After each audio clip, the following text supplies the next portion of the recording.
ಸ್ನೇಹಿತರೆ ಎಲ್ಲರಿಗೂ ನಮಸ್ಕಾರ.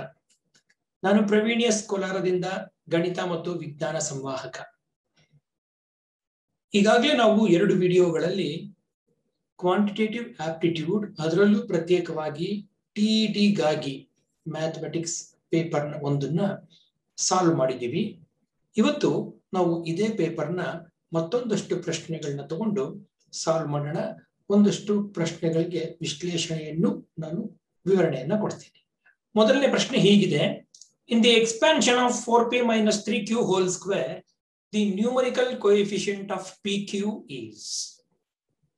ಅಂದ್ರೆ 4p - 3q 4p - 3q whole square ಇದನ್ನು ವರ್ಗಕ್ಕೆ ಏರಿಸಿದಾಗ ಅದನ್ನ ವಿಸ್ತರಣೆ ಮಾಡಿ ಬರೆದಾಗ pq ನ ಕೋಎಫಿಷಿಯಂಟ್ ಅಂದ್ರೆ ಸಂಖ್ಯಾ ಸಹಪವರ್ತನ ಎಷ್ಟಾಗಿರುತ್ತೆ ಅನ್ನೋದು ಉತ್ತರ ಆಗ್ಬೇಕಾಗಿದೆ. ಈಗ ಇದಕ್ಕೆ ಉತ್ತರ -24. ಹೇಗ್ ಬಂತು ನೋಡೋಣ ಬನ್ನಿ. 4p - 3q ಹೋಲ್ ಸ್ಕ್ವೇರ್ ಇದನ್ನ ನಾವು ಎಕ್ಸ್ಪ್ಯಾಂಡ್ ಮಾಡಬೇಕಾಗಿದೆ. ಇದನ್ನ ನಾವು a - b ಹೋಲ್ ಸ್ಕ್ವೇರ್ ರೂಪದಲ್ಲಿ ಎಕ್ಸ್ಪ್ಯಾಂಡ್ ಮಾಡೋಣ. ಇಲ್ಲಿ a - b ಹೋಲ್ ಸ್ಕ್ವೇರ್ ಏನಾಗಿರುತ್ತೆ? a - b ಹೋಲ್ ಸ್ಕ್ವೇರ್ ನ ನಾವು ಎಕ್ಸ್ಪ್ಯಾಂಡ್ ಮಾಡಿ ಬರೆದ್ರೆ a square plus b square minus 2ab. ಈ ಪ್ರಶ್ನೆಗೆ ನಾವು ತುಂಬಾ ಕ್ವಿಕ್ ಆಗಿ ಉತ್ತರ ಬರೀಬೇಕು ಅಂತಂದ್ರೆ ಇದನ್ನ a ಸ್ಕ್ವೇರ್ ಹಾಗೆ ಬರ್ಕೊಂಡ್ಬಿಡೋಣ, b ಸ್ಕ್ವೇರ್ ಹಾಗೆ ಬರ್ಕೊಂಡ್ಬಿಡೋಣ. 2 ಇಂಟು a ಜಾಗದಲ್ಲಿ 4p ಮತ್ತು b ಜಾಗದಲ್ಲಿ 3q. ಕಾರಣ ಏನಂದ್ರೆ ನಮಗೆ ಬೇಕಾಗಿರೋದು pq ನ ಸಂಖ್ಯಾ ಸಹಪವರ್ತನ. a ಸ್ಕ್ವೇರ್ ಮತ್ತು b ಸ್ಕ್ವೇರ್ಗಳು ನಮಗ್ ಬೇಕಾಗಿಲ್ಲ, ಅದು ಹಾಗೇ ಇಟ್ಕೊಳ್ಳಿ. ಈಗ 2 ಇಂಟು 4 8, 8 3 24 ಮೈನಸ್ 24 pq. ಇಲ್ಲಿ ಗಮನಿಸಿದ್ದಾದ್ರೆ pq ನ ಸಹಪವರ್ತನ ನಮ್ಗೆ ಇಲ್ಲಿ ಬಂತು -24. ಹಾಗಾಗಿ ಉತ್ತರ -24. ಅನಾವಶ್ಯಕವಾದದನ್ನ ನಾವು ಬರೆಯೋದನ್ನ ಬಿಡಬೇಕು. ಇಲ್ಲಿ 4p ಹೋಲ್ ಸ್ಕ್ವೇರ್ ಮಾಡ್ಕೊಳ್ಳೋದು, 3q ಹೋಲ್ ಸ್ಕ್ವೇರ್ ಮಾಡ್ಕೊಳ್ಳೋದು, ಇದಕ್ಕೆ ಕೊಡೋ ಅಂತ ಟೈಮ್ ನ ನಾವು ಬಿಟ್ಬಿಟ್ರೆ ಅಟ್ಲೀಸ್ಟ್ ನಮ್ಗೊಂದು ನಿಮಿಷ ಆದ್ರೂ ಉಳಿಯುತ್ತೆ. ನಾವು ಮುಂದಿನ ಪ್ರಶ್ನೆ ತಗೊಳ್ಳೋದಕ್ಕೆ ಅನುಕೂಲ ಆಗುತ್ತೆ. ಬನ್ನಿ ನಮ್ಮ ಎರಡನೇ ಪ್ರಶ್ನೆಗೆ ಹೋಗೋಣ. The sum of 2 numbers is 2490. If 6.5% of one is equal to 8.5% of the other, then the numbers are. ಈ ನಂಬರ್ಗಳಲ್ಲಿ 2 ನಂಬರ್ಗಳ ಮೊತ್ತ 2490. ಒಂದು ಸಂಖ್ಯೆಯ 6.5% ಮತ್ತೊಂದು ಸಂಖ್ಯೆಯ 8.5% ಆಗಿದೆ. ಹಾಗಾಗಿ ಇಲ್ಲಿ ನಾವು ಯಾವ ಸಂಖ್ಯೆಗಳನ್ನ ಹುಡುಕಬೇಕು? ಇಲ್ಲಿ ಇದಕ್ಕೆ ಸರಿಯಾದ ಉತ್ತರ 1411 ಮತ್ತು 1079. ಹಾಗಾದ್ರೆ ಈ ಪ್ರಶ್ನೆಗೆ ಉತ್ತರವನ್ನ ಕಂಡುಹಿಡಿಯುವ ಬಗ್ಗೆ ಹೇಗೆ ನೋಡೋಣ ಬನ್ನಿ. ಇಲ್ಲಿ 2 ಸಂಖ್ಯೆಗಳನ್ನ ತಗೊಳ್ಳೋಣ. ಮೊದಲನೇ ಸಂಖ್ಯೆ x ಮತ್ತು ಎರಡನೇ ಸಂಖ್ಯೆ y. ಇವೆರಡರ ಟೋಟಲ್ ಎಷ್ಟಿರ್ಬೇಕು? 2490, 2490. ನಾನು ಏನ್ ಮಾಡ್ತೀನಿ, y is equal to 2490 minus x ಅಂತ ತಗೋತೀನಿ. ಕಾರಣ ನಾನು ನನ್ನ ಈಕ್ವೇಶನ್ ನ x ನಲ್ಲಿ ಹೋಮೋಜಿನಿಯಸ್ ಆಗಿ ಮಾಡಬೇಕಾಗಿದೆ. ಕೊಟ್ಟಿರುವಂತ ಕಂಡೀಷನ್ ಏನು?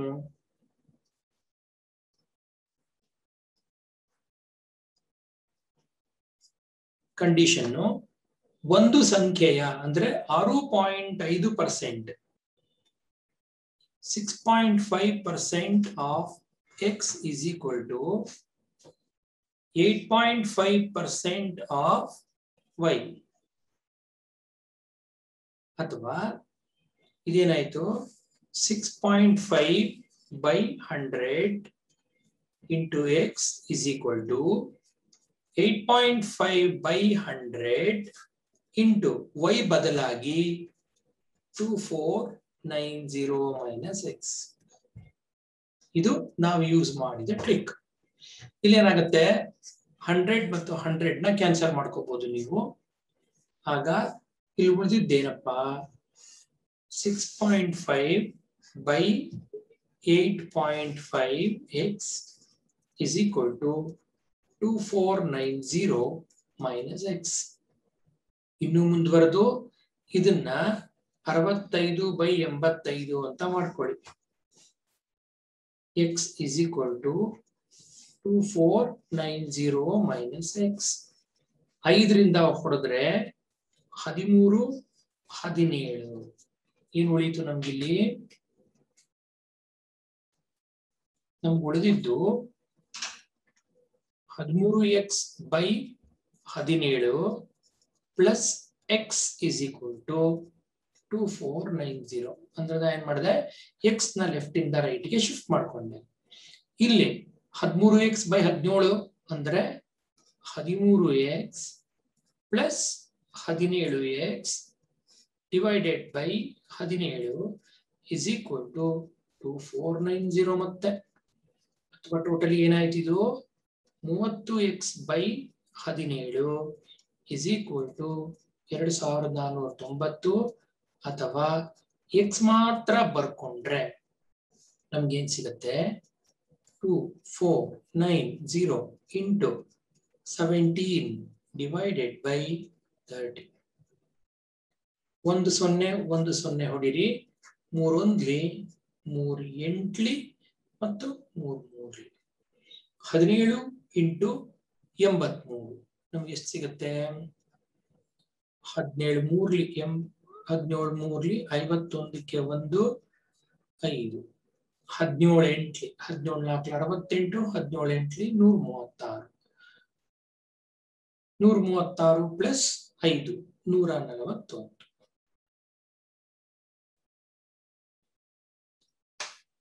141. ಅಂದ್ರೆ y ಬೆಲೆ ಏನಾಗುತ್ತೆ ಅವಾಗ? y ಬೆಲೆ ಇಲ್ಲಿದೆ 2490 ಮೈನಸ್ 1411 79 ಇದು 01. ಹಾಗಾಗಿ ಉತ್ತರ 14111079.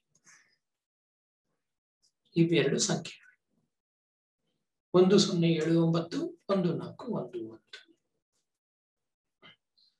ಎಲ್ಲೆಲ್ಲಿ ನಾವು ನಮ್ಮ ಸ್ಟೆಪ್ಸ್ ನ ಎಗರಿಸಬಹುದು ಅಂತ ನೋಡೋಣ ಬನ್ನಿ.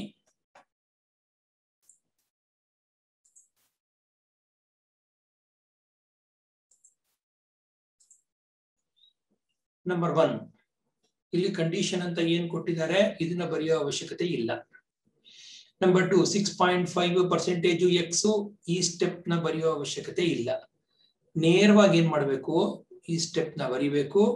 ಹಾಗೆ ಇಲ್ಲಿ ಪಾಯಿಂಟ್ ನ ಶಿಫ್ಟ್ ಮಾಡಿಕೊಂಡು ಡೈರೆಕ್ಟ್ ಆಗಿ ಈ ಸ್ಟೆಪ್ ಬರಬೇಕು. ಈ ಸ್ಟೆಪ್ ಮಾಡೋ ಅವಶ್ಯಕತೆ ಇಲ್ಲ. ಹಾಗೆ 13x by 17 ಅಂತ ಬಂದ ಮೇಲೆ 13 ಈ ಸ್ಟೆಪ್ ಬಂದ ಮೇಲೆ ಈ ಸ್ಟೆಪ್ ಬರೆಯೋ ಅವಶ್ಯಕತೆ ಇಲ್ಲ. 13 17 ಕೂಡಬೇಕು. x is equal to direct ಆಗಿ ಇಲ್ಲಿಂದನೂ ಡಿವೈಡ್ ಮಾಡಿ ಸಹ ಮಾಡಬಹುದು. ಇಲ್ಲಿ ಅನೇಕ ಸ್ಟೆಪ್ಸ್ ನ ನಾವು ಎಗರಿಸಿ ನಮ್ಮ ಕೆಲಸನ ಕ್ಷಿಪ್ರವಾಗಿ ಮಾಡ್ಕೋಬೇಕಾಗಿದೆ. ಬನ್ನಿ ಸ್ನೇಹಿತರೆ, ಮತ್ತೊಂದು ಪ್ರಶ್ನೆಯನ್ನ ತಗೊಳ್ಳೋಣ. The denominator of a fraction is greater than its numerator by 11. If 8 is added to the numerator and denominator, it becomes 3/4. The original fraction is. ಇದು ಒಂದು ಭಿನ್ನರಾಶಿಗೆ ಸಂಬಂಧಿಸಿದ ಲೆಕ್ಕ. ಒಂದು ಭಿನ್ನರಾಶಿಯ ಛೇದವು ಅಂಶಕ್ಕಿಂತ 8 ದೊಡ್ಡದಾಗಿದೆ, 11 ದೊಡ್ಡದಾಗಿದೆ. ಈಗ ಅಂಶ ಮತ್ತು ಛೇದ ಎರಡಕ್ಕೂ 8 ಮತ್ತೆ 8ನ್ನ ಸೇರಿಸ್ತೀನಿ. ಆಗೇನಾಯ್ತು, ಆಗ ಒಂದು ಹೊಸ ಭಿನ್ನರಾಶಿಯೇ ಬಂತು, ಅದು 3/4. ಹಾಗಾದ್ರೆ ಒರಿಜಿನಲ್ ಫ್ರಾಕ್ಷನ್ ಯಾವುದು? ಇದನ್ನ ನಾವು ಎರಡು ರೀತಿಯಿಂದ ಮಾಡಬಹುದು. ಒಂದು ನೇರವಾಗಿ ಪ್ರಶ್ನೆಯಿಂದ ಉತ್ತರ ಹುಡುಕೊಂಡು ಹೋಗುವಂಥದ್ದು, ಎರಡನೆಯದ್ದು ಕೊಟ್ಟಿರೋ ಉತ್ತರಗಳಿಂದಾನೇ ಏನಾದ್ರೂ ಮಾಡಕ್ ಸಾಧ್ಯನಾ? ಇಲ್ಲಿ ಕೊಟ್ಟಿರುವಂತ ಉತ್ತರಗಳಲ್ಲಿ ನೋಡಿ, denominator of A fraction is greater ಅಂದ್ರೆ ಛೇದ ದೊಡ್ಡದು, ಅಂಶ ಚಿಕ್ಕದು. ಛೇದ ದೊಡ್ಡದು, ಅಂಶ ಚಿಕ್ಕದು ಅಂದ ಮೇಲೆ ಫಸ್ಟ್ ಎಲಿಮಿನೇಟ್ ಆಗಿ ಹೋಗುವಂಥದ್ದು ಇದು, ಹೊಟ್ಟೋಯ್ತಿದು. ಇನ್ನು ಉಳಿದಿದ್ರಲ್ಲಿ 35, 36, 35 ಅದರಲ್ಲಿ ಫಸ್ಟ್ ಏನ್ ಕೊಟ್ಟಿದ್ದಾರೆ? ನ್ಯೂಮರೇಟರ್ ಬೈ 11 ಅಂತ ಕೊಟ್ಟಿದ್ದಾರೆ. ಡಿಫರೆನ್ಸ್ 11 ಯಾವ್ದ್ರಲ್ಲಿ ಬರುತ್ತೆ? 26, 35ಕ್ಕೆ ಡಿಫರೆನ್ಸ್ 9 ಬರೋದು. ಹಾಗಾಗಿ ಇದು ಹೊರಟೋಯ್ತು. ಇನ್ನು ಉಳಿದಿದ್ದು 25/36, 24/35. ಇವೆರಡರಲ್ಲಿ ಯಾವ್ದಾದ್ರೂ ಒಂದು ಉತ್ತರ ಸರಿ ಆಗ್ಬೇಕು. ಈಗ ಯಾವ ಉತ್ತರ ಸರಿ ಅಂತ ನೋಡೋಣ. ಉತ್ತರ 25/36. ಈ 25/36, 24/35 ನಮ್ಮ ಹತ್ರ ಇದ್ದಿದ್ದು. ಈಗ ನಾವು ಇದಕ್ಕೆ 25/36ಕ್ಕೆ ಚೆಕ್ ಮಾಡಿದ್ರೆ 25/36 ಇದಕ್ಕೆ 8 ಸೇರಿಸ್ತೀನಿ, ಇದಕ್ಕೆ 8 ಸೇರಿಸ್ತೀನಿ. 25 8 33, 36 8 44. ಇದನ್ನ ಇನ್ನೂ ಸಿಂಪ್ಲಿಫಿಕೇಶನ್ ಮಾಡಿದ್ರೆ 11 3 11 4. ಈಗ ಉತ್ತರ ಇಲ್ಲೇ ಬಂದ್ಬಿಡ್ತು. ಒಂದ್ ವೇಳೆ 24/35 ನಾವು ಚೆಕ್ ಮಾಡೋ ಹಾಗಿದ್ರೆ 24/35 ಇದಕ್ಕೆ +8, ಇದಕ್ಕೆ +8. ನೀವು ಇಲ್ಲೇ ಚೆಕ್ ಮಾಡ್ಕೊಂಡ್ಬಿಡ್ಬೋದು. 35 + 8 43. 43 ಒಂದು ಅವಿಭಾಜ್ಯ ಸಂಖ್ಯೆ, ಒಂದು ಪ್ರೈಮ್ ನಂಬರ್ ಆಗಿದೆ. ಇದಕ್ಕೆ ಯಾವುದೇ ತರಹದ ಫ್ಯಾಕ್ಟರ್ ಸಿಗಲ್ಲ. ಎನಿವೆ ಇದು 32 / 43. ಇದನ್ನ ನಾವು ಇನ್ನು ಸುಲಭ ರೂಪಕ್ಕೆ ತಗೊಂಡು ಹೋಗಕ್ಕೆ ಸಾಧ್ಯ ಇಲ್ಲ. ಈ ಪ್ರಶ್ನೆಯನ್ನ ನಾವು ಈ ರೀತಿಯಿಂದ ಭೇದಿಸಬಹುದು. ಅಥವಾ ಬೇರೆ ರೀತಿ ಅಂತಂದ್ರೆ ಯಾವ ರೀತಿ ಮಾಡಬಹುದು ಅನ್ನೋದಕ್ಕೆ ಒಂದು ಕ್ಲೂ ಕೊಡ್ತೀನಿ, ನೀವು ಪ್ರಯತ್ನ ಮಾಡಿ.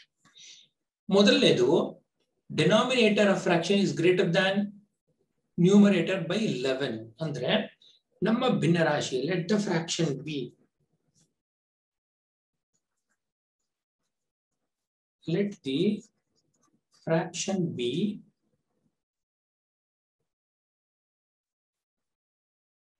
x by x plus 11.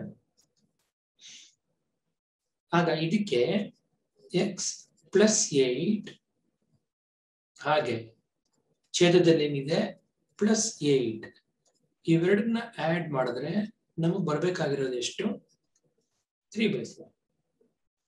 ಇದನ್ನ ಮುಂದುವರಿಸಿ ಇಲ್ಲಿ ಏನ್ ಮಾಡ್ಬೇಕು? ಒಂದು ಸ್ಟೆಪ್ ಎಗರ್ಸೋಣ.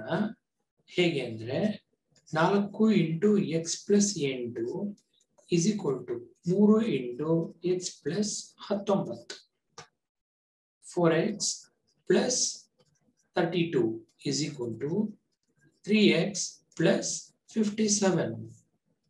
or else 3x ನ ಈ ಕಡೆಗೆ ತಗೊಳ್ಳಿ, 32 ನ ಈ ಕಡೆಗೆ ತಗೊಳ್ಳಿ. ಈ ಸ್ಟೆಪ್ ನ ನೀವು ಬರೆಯೋಂಗಿಲ್ಲ. ಈ ಕಡೆ x, ಆ ಕಡೆ 57 - 32 25 ಆಯ್ತು. 4x - 3x is equal to 57 - 32 or x is equal to 25. So x ಒಂದು ಸಿಕ್ಕಿದ್ರೆ 25 + 11 is 36. Therefore the fraction ಎಷ್ಟಾಯ್ತು? ಫ್ರಾಕ್ಷನ್ 25/36. ಸ್ನೇಹಿತರೆ, ಕೆಲವು ಪ್ರಶ್ನೆಗಳನ್ನ ನಾವು ಈ ರೀತಿಯಾಗಿ ಸಿಂಪಲ್ ಆಗಿ ಉತ್ತರ ತಗೊಳ್ಳೋ ಹಾಗೆ ಮಾಡ್ಕೊಂಡ್ಬಿಡಬಹುದು. ಬನ್ನಿ ಮುಂದಿನ ಪ್ರಶ್ನೆಗೆ ಹೋಗೋಣ. The value of √6 + 6 + 6 infinity. ಎಲ್ಲಿವರೆಗೂ? ಇನ್ಫಿನಿಟಿವರೆಗೂ. ಇನ್ಫಿನಿಟಿವರೆಗೂ ಅಂತಂದ್ರೆ ಎಷ್ಟು ದೂರ ಹೋಗುತ್ತೆ ಅದು ಗೊತ್ತಿಲ್ಲ.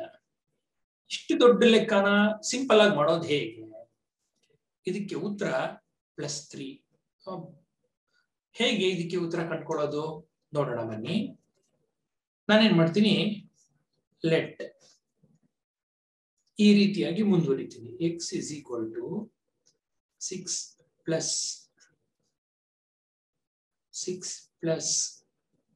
6 plus ಇದುವರೆಗೂ ಅನಂತದವರೆಗೂ.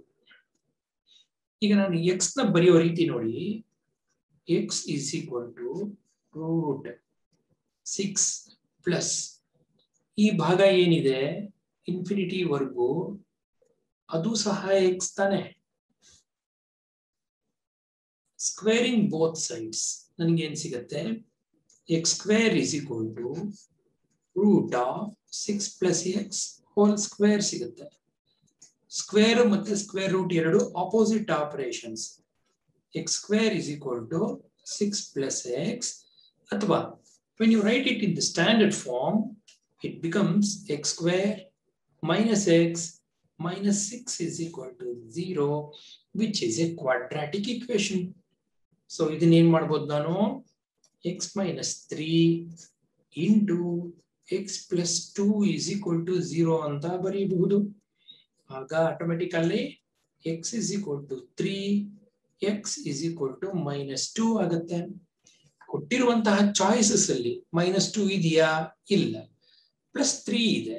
ಹಾಗಾಗಿ x is equal to 3 ಅಂದ್ರೆ ಕೊಟ್ಟಿರುವಂತಹ ದೊಡ್ಡ ಲೆಕ್ಕ ಏನಾಗುತ್ತೆ, 3 ವ್ಯಾಲ್ಯೂಗೆ ಈಕ್ವಲ್ ಆಗುತ್ತೆ. ಇದು ಟ್ರಿಕ್ ಅಷ್ಟೇ ಉಂಟು. ಬನ್ನಿ ಸ್ನೇಹಿತರೆ, ಮುಂದಿನ ಪ್ರಶ್ನೆಗೆ ಹೋಗೋಣ. One root of the quadratic equation 2x square minus kx plus 4 is equal to 0 is 2. Then the value of k. ಎಷ್ಟು ಬಂತು? 6. One of the values ಅಂದ್ರೆ one of the roots is already given. ಅಂದ್ರೆ ಏನರ್ಥ, 2 ಅಂತ ಕೊಟ್ಟ ಮೇಲೆ ಆ equation ಅಲ್ಲಿ x ಜಾಗದಲ್ಲಿ ಆ 2 ನ ನೀವು ಸಬ್ಸ್ಟಿಟ್ಯೂಟ್ ಮಾಡ್ಕೊಂಡ್ರೆ ಅದು ಬ್ಯಾಲೆನ್ಸ್ ಆಗಬೇಕು. ಹೇಗಾಗುತ್ತೆ? 2x square minus kx 2x square minus kx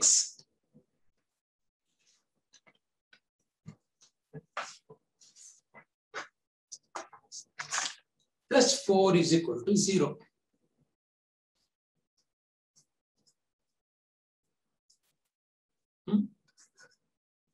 Put x is equal to 2. ಕಾರಣ 2 is a factor. 2 is a root. 2 into 2 whole square minus k into 2 plus 4 is equal to 0. 2 into 2 square into 2 ಎಷ್ಟಾಯ್ತು totally 8 minus 2k plus 4 is equal to 0. Minus 2k plus 12 is equal to 0.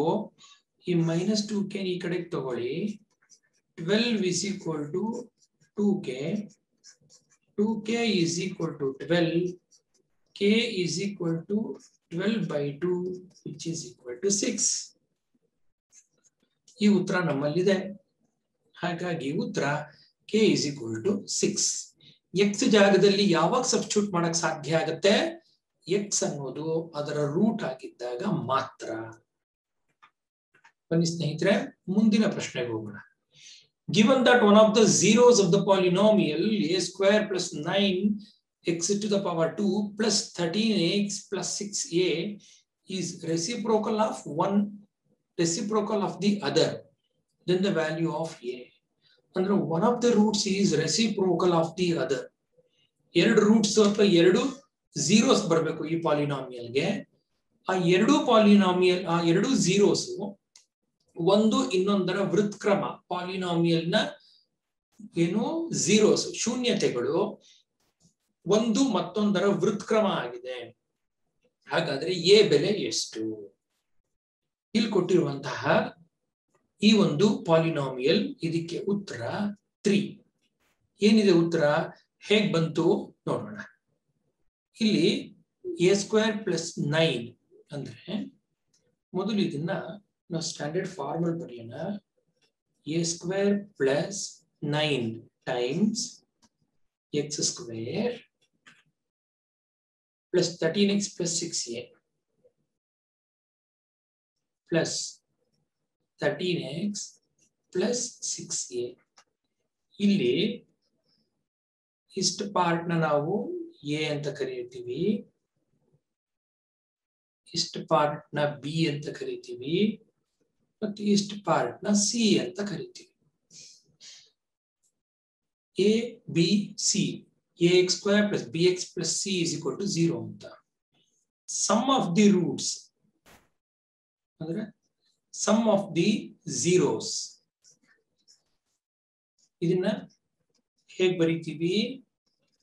Minus B by A ಅಂತ ಬರೀತೀವಿ.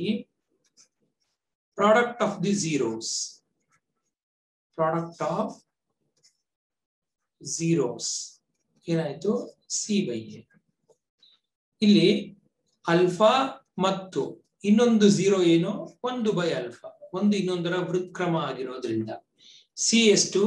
6a, A ಎಷ್ಟು? a square plus 9. ಇವೆರಡು alpha times 1, ಇವೆರಡು ಹೋದ್ರೆ ಏನೇನ್ ಬಂತು? 1 is equal to 6a by a square plus 9. Cross multiply ಮಾಡಿದ್ರೆ a square plus 9 is equal to 6a, ಅಥವಾ standard form ತಂದಾಗ a square minus 6a plus 9 is equal to 0. ನಮ್ಗೆ ಇದೇನು ಅಂತ ಗೊತ್ತು? ಇದು a minus 3 into a minus 3 which is equal to 0. a is equal to 3. ನಮ್ಗೆ ಕೇಳಿರೋ ಪ್ರಶ್ನೆ a ಬೆಲೆ ಎಷ್ಟು ಅಂತ, ಹಾಗಾಗಿ a is equal to 3. ಸ್ನೇಹಿತರೆ, ಈ ಫಾರ್ಮುಲಾಗಳನ್ನ ಸ್ವಲ್ಪ ನೀವು ಜ್ಞಾಪಕ ಇಟ್ಕೋಬೇಕಾಗತ್ತೆ. ಅದೇ ಒಂದು cubic equation ax cube plus bx square plus cx plus d polynomial ಕೊಟ್ಟಾಗ ಇಲ್ಲಿ ಏನೇನೆಲ್ಲ ಬದಲಾವಣೆಗಳಾಗತ್ತೆ ಅನ್ನೋದನ್ನು ನಾವು ನೋಟ್ ಮಾಡ್ಕೋಬೇಕು. ಮುಂದಿನ ಪ್ರಶ್ನೆಗೆ ಹೋಗೋಣ. The area of the base of a cylinder is 24 centimeter square and the height is 10 centimeter. The volume of the cylinder is. ಒಂದು ಸಿಲಿಂಡರ್ ಸ್ತಂಭಾಕೃತಿಯ ಪಾದದ ವಿಸ್ತೀರ್ಣ 44 ಸೆಂಟಿಮೀಟರ್ ಸ್ಕ್ವೇರ್ ಮತ್ತು ಅದರ ಎತ್ತರ 10 ಸೆಂಟಿಮೀಟರ್ ಅಂತ ಕೊಟ್ಟಿದೆ. ನಾವೀಗ ಈ ಒಂದು ಸ್ತಂಭಾಕೃತಿಯ ಘನಫಲವನ್ನ ಕಂಡುಹಿಡಿಬೇಕಾಗಿದೆ. ಇಲ್ಲಿ ಸರಿಯಾದ ಉತ್ತರ 440 ಸೆಂಟಿಮೀಟರ್ ಕ್ಯೂಬ್. ಹೇಗ್ ಬಂತು ನೋಡೋಣ. ಒಂದು ಸ್ತಂಭಾಕೃತಿ ಅಥವಾ ಒಂದು ಸಿಲಿಂಡರ್ ಅಂದ್ರೆ ಈ ರೀತಿಯ ಚಿತ್ರ ಅನ್ನೋದು ನಿಮ್ಮ ಮನಸ್ಸಿಗೆ ಬರಬೇಕು.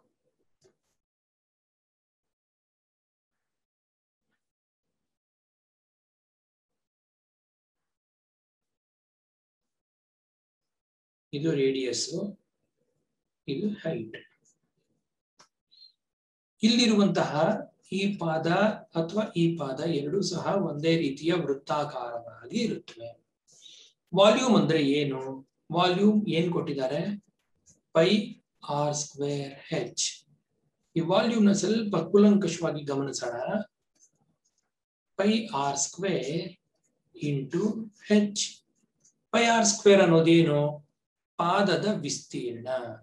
ಪಾದದ ವಿಸ್ತೀರ್ಣ ಎಷ್ಟು ಕೊಟ್ಟಿದ್ದಾರೆ? 44. ಎತ್ತರ ಎಷ್ಟು ಕೊಟ್ಟಿದ್ದಾರೆ ಅಥವಾ ಹೈಟ್ ಎಷ್ಟು ಕೊಟ್ಟಿದ್ದಾರೆ? 10. ಅಂದ್ರೆ ಏನಾಯ್ತು? 440 ಸೆಂಟಿಮೀಟರ್ ಸ್ಕ್ವೇರ್ ಸೆಂಟಿಮೀಟರ್. ಇದು ಒಂದು ಸಣ್ಣ ಟ್ರಿಕ್ ಅಷ್ಟೇ. ಬನ್ನಿ ಮುಂದಿನ ಪ್ರಶ್ನೆಗೆ ಹೋಗೋಣ. A solid sphere and solid hemisphere have equal total surface areas. Then the ratio of their radii is. ಒಂದು ಘನ ಗೋಳ ಮತ್ತು ಒಂದು ಘನ ಅರ್ಧಗೋಳದ ಮೇಲ್ಮೈ ವಿಸ್ತೀರ್ಣಗಳು ಅಂದ್ರೆ ಒಟ್ಟು ಮೇಲ್ಮೈ ವಿಸ್ತೀರ್ಣಗಳು ಸಮನಾಗಿವೆ. ಹಾಗಾದ್ರೆ ಅವುಗಳ ತ್ರಿಜ್ಯಗಳ ಅನುಪಾತ ಎಷ್ಟಿರುತ್ತೆ? ಇಲ್ಲಿ ಸರಿಯಾದ ಉತ್ತರ √3:2. ನೋಡೋಣ ಹೇಗ್ ಬಂತು ಅಂತ. TSA total surface area of sphere divided by total surface area of hemisphere. ಇವೆರಡರ ರೇಷಿಯೋ ಎಷ್ಟು ಹೇಳಿದ್ದಾರೆ? 1 ಅಂತ ಹೇಳಿದ್ದಾರೆ. ಇದನ್ನೇ ತಗೊಂಡು ಮುಂದುವರಿಸೋಣ. ಇದರ ಸೂತ್ರ TSA of sphere 4 pi r cube 4 pi r square. TSA of hemisphere 3 pi r square. ಇದನ್ನ r1 ಸ್ಕ್ವೇರ್ ಇದು r2 ಸ್ಕ್ವೇರ್ ಅಂತ ಮಾಡ್ತೀನಿ. r1 ಮತ್ತು r2 ಗಳ ಬೆಲೆ ಬೇರೆ ಬೇರೆ ಇದೆ. ಇಲ್ಲಿ ಏನಾಯ್ತು, ಪೈ ಮತ್ತು ಪೈ ನ ಕ್ಯಾನ್ಸಲ್ ಮಾಡಬಹುದು. ಹಾಗೆ 1 is equal to 4r1 square by 3r2 square ಉಳ್ಕೋತು. ನಮಗೆ ಬೇಕಾಗಿರೋದು r1 square by r2 square. Cross multiply ಮಾಡಿದ್ರೆ 3:4 ಬಂತು. ಇಲ್ಲಿ ಸ್ಕ್ವೇರ್ ಇರೋದ್ರಿಂದ ಸ್ಕ್ವೇರ್ ರೂಟ್ ತೆಗೆದ್ರೆ, ಇವೆರಡಕ್ಕೂ ಸ್ಕ್ವೇರ್ ರೂಟ್ ತೆಗೆದ್ರೆ r1 by r2 ಲೆಫ್ಟ್ ಅಲ್ಲಿ ಉಳಿತು. ರೈಟ್ ಅಲ್ಲಿ √3 ಹಾಗೆ ಇರುತ್ತೆ. 3 ಗೆ ಸ್ಕ್ವೇರ್ ರೂಟ್ 3, 4 ಗೆ ಸ್ಕ್ವೇರ್ ರೂಟ್ 2. ಹಾಗಾಗಿ ಇವುಗಳ ratio r1 r2 is equal to √3:2. ಉತ್ತರ ಈಗಾಗಲೇ ಕೊಟ್ಟಿದೆ. ಬನ್ನಿ ಮುಂದಿನ ಪ್ರಶ್ನೆಗೆ ಹೋಗೋಣ. In triangle ABC, AB is equal to AC. A is equal to 48 degree. Angle ACD is equal to 18 degree. The measure of DCB. The measure of DCB.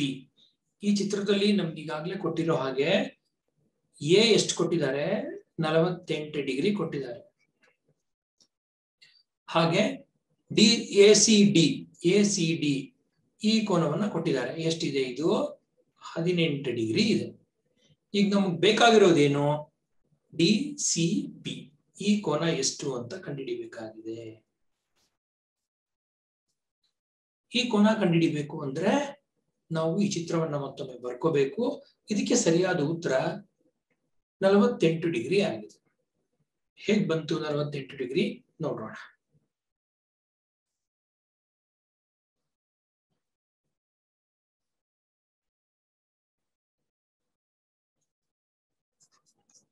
ಇದು A, ಇದು B, ಇದು ಸಿ, ಇದು ಡಿ. ಇದು 48 degree ಮತ್ತು ಇವೆರಡು ಸಹ ಒಂದಕ್ಕೊಂದು ಸಮ. ಅಂದ್ರೆ ಟ್ರಯಾಂಗಲ್ ABC is isosceles. ಅಂದ್ಮೇಲೆ ಏನಾಯ್ತು, angle B is equal to angle C is equal to ಎಷ್ಟಿರ್ಬೇಕು? 180 minus 48 whole divided by 2 ಇರಬೇಕು. ಎಷ್ಟಾಯ್ತವಾಗಿದ್ದು? 136, 132 divided by 2 ಎಷ್ಟಾಯ್ತು? ಒಂದೊಂದು 66 ಡಿಗ್ರಿ ಆಯ್ತು. ಈಗ ಇಡೀ ಸಿ ಅಂದ್ರೆ ACB, ಆಂಗಲ್ ACB 66 ಡಿಗ್ರಿ.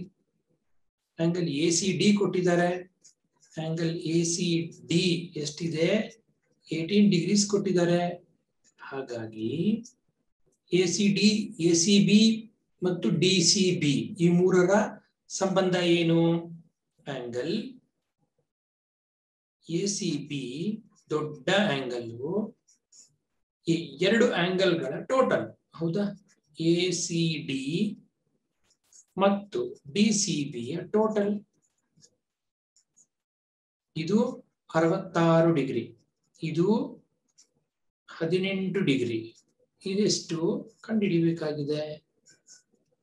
ಇದನ್ನ ನೀವು DCB ಅಂತ ಮಾತ್ರ ತಗೊಂಡ್ರೆ angle DCB is equal to 66 minus 18 degree, which is 48 degree. That is given.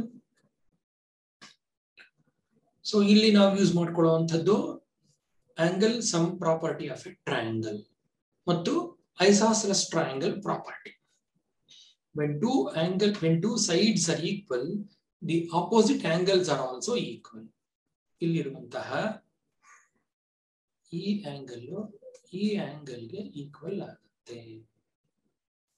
ಬನ್ನಿ ಸ್ನೇಹಿತರೆ, ಮುಂದಿನ ಪ್ರಶ್ನೆಗೆ ಹೋಗೋಣ. The angles of a quadrilateral are in the ratio 3:5:7:9. The measure of its smallest angle is. ಒಂದು ಚತುರ್ಭುಜದ ಕೋನಗಳು 3:5:7:9 ಅನುಪಾತದಲ್ಲಿದೆ. ಹಾಗಾದ್ರೆ ಆ ಒಂದು ಚತುರ್ಭುಜದ ಅತ್ಯಂತ ಕನಿಷ್ಠ ಕೋನ ಯಾವುದು? ಅದಕ್ಕೆ ಸರಿಯಾದ ಉತ್ತರ 45 ಡಿಗ್ರಿ. ಹೇಗ್ ಬಂತು ನೋಡೋಣ. ಯಾವ್ದಾದ್ರೂ ಒಂದು ಚತುರ್ಭುಜ ABCD, ಇದರಲ್ಲಿ ಕೋನಗಳು 3:5:7:9. ಆ ಕೋನಗಳು ಏನಾಗಿರ್ಲಿ, let the angles B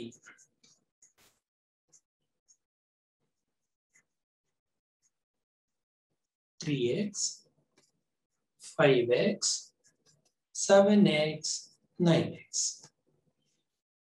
So what is the angle sum property says? Angle sum property says that the sum of all the angles of a quadrilateral is 360 degrees. 5x plus 7x plus 9x is equal to 360 degrees. So 3 plus 5, 8, 15, 15 plus 9, 24. 24x is equal to 360 degrees. Therefore, x is equal to 360 divided by 24. That turns out to be 15 degrees. Now, among the 3x, 5x, 7x, and 9x, 3x is the least.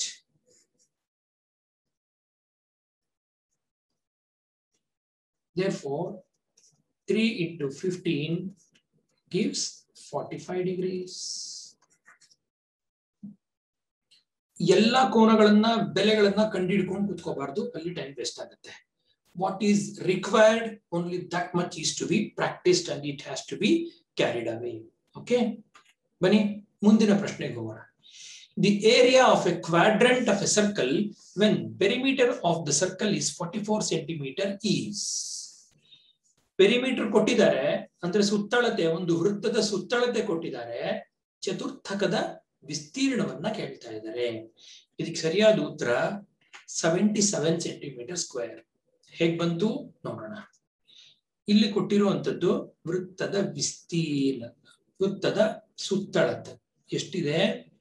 C is equal to 2 pi r. 44 ಅಂತ ಕೊಟ್ಟಿದ್ದಾರೆ. 2 pi r ಅಂದ್ರೆ 2 into 22/7 into r, ಅಥವಾ 2 into 22 44, 44 1 times cancel ಆಯ್ತು. ಉಳಿದಿದ್ದೇನು? 1 is equal to r by 7, which implies r is equal to 7 centimeters. ನಮಗೆ ಬೇಕಾಗಿರೋದೇನು? Quadrant, area of the quadrant. Quadrant ಅಂದ್ರೆ ಎಷ್ಟು? ಒಂದು ಸರ್ಕಲ್ ಅಲ್ಲಿ 2 ರೇಡಿಯೈ ಪರ್ಪೆಂಡಿಕ್ಯುಲರ್ ಆಗಿ ತಗೊಂಡ್ರೆ ಅದು ನಮ್ಮ ಕ್ವಾಡ್ರೆಂಟ್. ಅಂದ್ರೆ ನಮಗೆ ಬೇಕಾಗಿರೋದು ಇಷ್ಟು. ಕ್ವಾಡ್ರೆಂಟ್ ಅಂದ್ರೆ 1/4 ಆಫ್ ದಿ ಏರಿಯಾ, ಅಂದ್ರೆ ಏರಿಯಾ ಆಫ್ ಕ್ವಾಡ್ರೆಂಟ್, ಚತುರ್ಥಕ.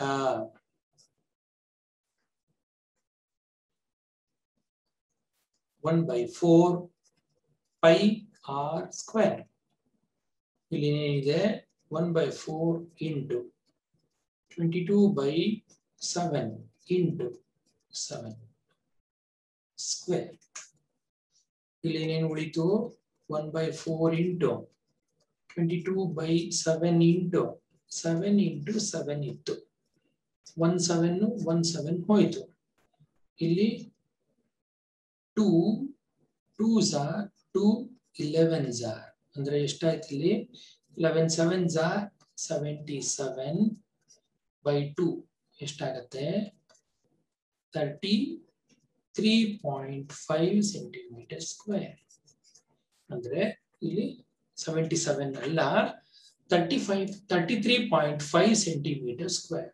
ಒಂದೊಂದು ಅಂದ್ರೆ ಒಂದು ಚತುರ್ಥಕದ ವಿಸ್ತೀರ್ಣ 33.5 ಸೆಂಟಿಮೀಟರ್ ಸ್ಕ್ವೇರ್ ಆಗಿರುತ್ತೆ. ಬನ್ನಿ ಸ್ನೇಹಿತರೆ, ಮುಂದಿನ ಪ್ರಶ್ನೆಗೆ ಹೋಗೋಣ. D, E and F are the midpoints of the sides BC, CA and AB of a triangle ABC. The ratio of area of triangle ABC and triangle DEF is. DE ಮತ್ತು F ಗಳು ಬಿಸಿ CA ಮತ್ತು ಎಬಿಯ ಮಧ್ಯಬಿಂದುಗಳಾಗಿವೆ. ತ್ರಿಭುಜ ABC ನಲ್ಲಿ DEF are the mid points. Then the area of triangle ABC to area of triangle DEF ನಾವು ಕಂಡುಹಿಡಿಯಬೇಕಾಗಿದೆ. ಹಾಗಾಗಿ ಇದರ ಉತ್ತರ 4:1 ಹೇಗೆ ಅಂತ ನೋಡೋಣ. ಒಂದು ಟ್ರಯಾಂಗಲ್ ABC, ಇದರ ಮಿಡ್ ಪಾಯಿಂಟ್ಸ್ ಡಿ, ಬಿಸಿಯ ಮಿಡ್ ಪಾಯಿಂಟ್, ಹಾಗೆ ಇ ಎಸಿಯ ಮಿಡ್ ಪಾಯಿಂಟ್ ಮತ್ತು ಎಫ್ ಇದರ ಮಿಡ್ ಪಾಯಿಂಟ್. ಇಲ್ಲಿ ಉಂಟಾದಂತ ಟ್ರಯಾಂಗಲ್, ನಾವು ಈ ಟ್ರಯಾಂಗಲ್ ಏರಿಯಾನ ದೊಡ್ಡ ಟ್ರಯಾಂಗಲ್ಗೆ ಕಂಪೇರ್ ಮಾಡ್ತಾ ಇದ್ದೀವಿ. ಇಲ್ಲೇ ನೋಡ್ಬೋದು ನಾವು, ದೊಡ್ಡ ಟ್ರಯಾಂಗಲ್ ನ ಒಂದು ಸೈಡು, ಚಿಕ್ಕ ಟ್ರಯಾಂಗಲ್ ನ ಒಂದ್ ಸೈಡ್, ಇವೆರಡನ್ನ ಕಂಪೇರ್ ಮಾಡಿದ್ರೆ 1:2 ಅಂತ ಕಾಣಿಸ್ತಾ ಇದೆ. ಅಂದ್ರೆ F A by A B ಎಷ್ಟಾಯ್ತು? 1/2. ಅಥವಾ ಎ ಬಿ ದೊಡ್ಡ ಟ್ರಯಾಂಗಲ್ ತಗೊಳ್ಳೋಣ, A B by A F is equal to 2/1. ಏರಿಯಾಗಳನ್ನ ತಗೊಂಡಾಗ area of triangle ABC divided by area of triangle DEF ಏನಾಯ್ತು? 2/1 ಹೋಲ್ ಸ್ಕ್ವೇರ್ ಆಯ್ತು, 4/1. ಇದು 10th ಸ್ಟ್ಯಾಂಡರ್ಡ್ ಅಲ್ಲಿ ಬರುವಂತ theorem. If two triangles are similar, then the areas are similar. Areas of two similar triangles are equal to the squares on the corresponding sides ಅಂತ. ಈ theorem ನ ಆಧಾರದ ಮೇಲೆ ಈ ಲೆಕ್ಕವನ್ನ ನಾವು ಮಾಡಿದ್ದೀವಿ. ಮುಂದಿನ ಪ್ರಶ್ನೆಗೆ ಹೋಗೋಣ. A chord of length 16 cm is drawn at a distance of 6 cm from the center of the circle. Then the radius of the circle is 10 cm ಅಂತ ಉತ್ತರ ಇದೆ. ಹೇಗೆ ಬಂತು ನೋಡೋಣ. ಒಂದು ವೃತ್ತಕ್ಕೆ ಕೇಂದ್ರದಿಂದ 6 ಸೆಂಟಿಮೀಟರ್ ದೂರದಲ್ಲಿ, from the centre 6 centimeter away, a 16 centimeter chord is drawn. 16 centimeter chord nalli this is the midpoint, therefore this length is 8, this is 6, O, A, and this is B. Now triangle OAB is right angled.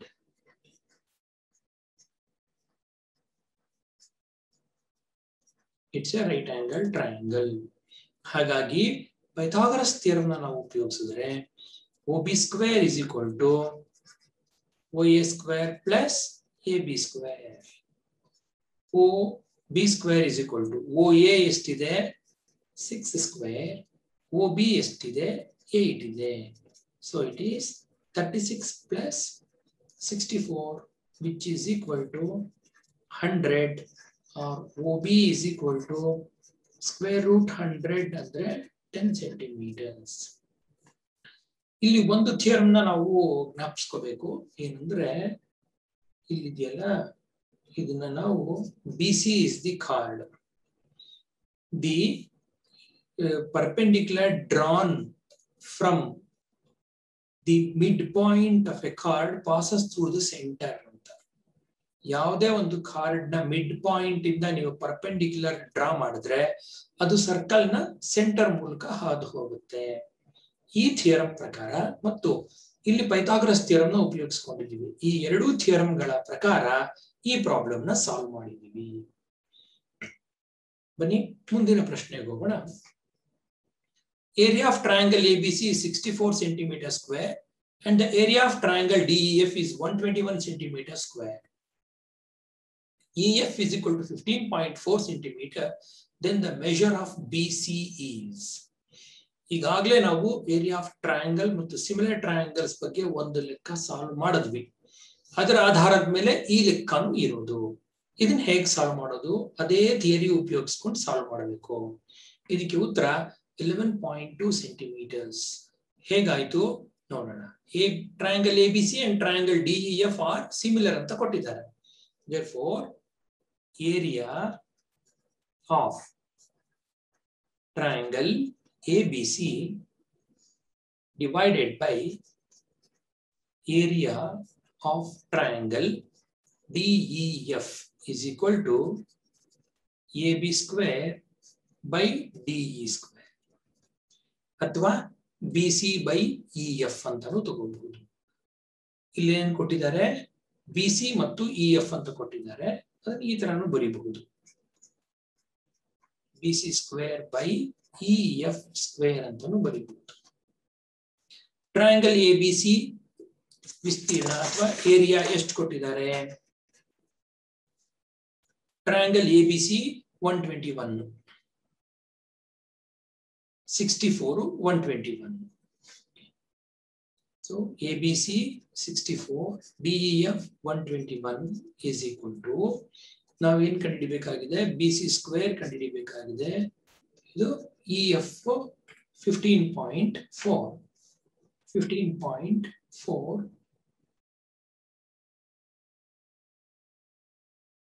Whole square. ಅಥವಾ ನಮಗೆ ಬೇಕಾಗಿರುವಂತ BC square ಏನಾಗುತ್ತೆ? 15.4 into 64 by 121. ಇದನ್ನೇನ್ ಮಾಡಬಹುದು ಅಂತಂದ್ರೆ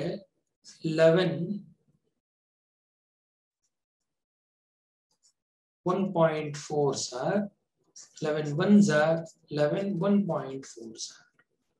ಇಲ್ಲಿ ಏನಾಯ್ತು? 1.4 into 64 ನ ನೀವು multiply ಮಾಡ್ಕೊಂಡು ಕೂತ್ಕೋಬೇಡಿ. ಮಲ್ಟಿಪ್ಲೈ ಮಾಡಿದ್ರೆ ತಪ್ಪಾಗುವಂತ ಸಂದರ್ಭ ಇರುತ್ತೆ.